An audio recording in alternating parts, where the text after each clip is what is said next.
Good morning. Happy Wednesday. It is time for just a word from the Word. Our passage this morning comes from the book of First Kings, chapter 8, verse 64. It's a long verse, and I'm reading from the English Standard Version, and here is what it says.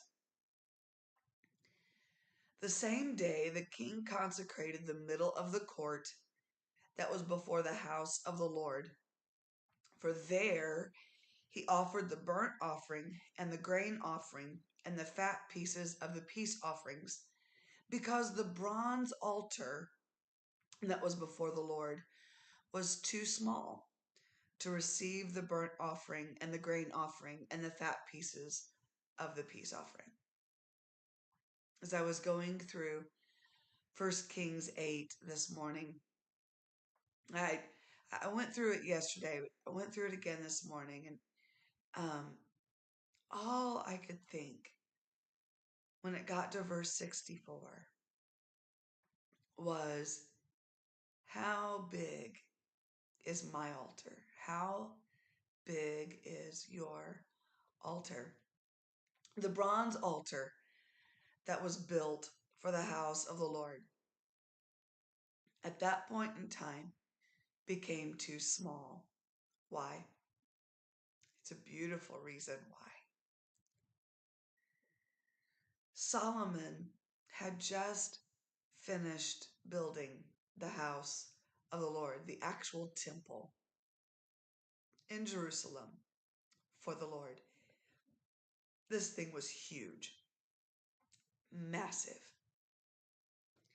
And Solomon dedicates the house of the Lord to the Lord with all the people of Israel. And not only does Solomon pray, and he does, and his prayer in 1 Kings 8 is beautiful. It correlates to 2 Chronicles 7. It's the same situation, same time frame.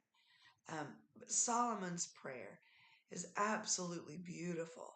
His prayer of dedication in 1 Kings 8.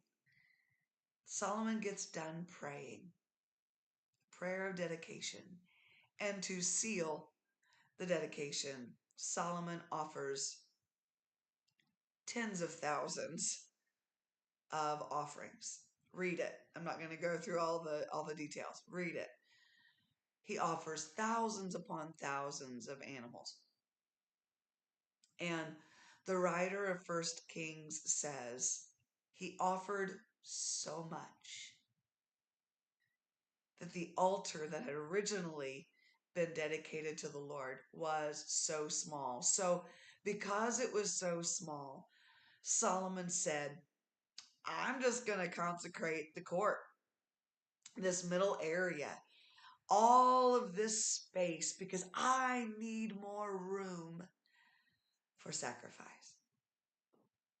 How big is your altar? An altar is a place of worship. An altar is a place of sacrifice. An altar is a place of death. We don't like to talk about that, do we? An altar is a place to lay down everything and give it completely to God. How big is your altar? This morning's just a word from the Word, then, is this. When's the last time that you offered so much to the Lord that the altar that you originally had built before the Lord was too small? In other words, you realize that the sacrifices that you have made up until now are small compared to what you want to offer to the Lord now and going forward. What do I mean by that?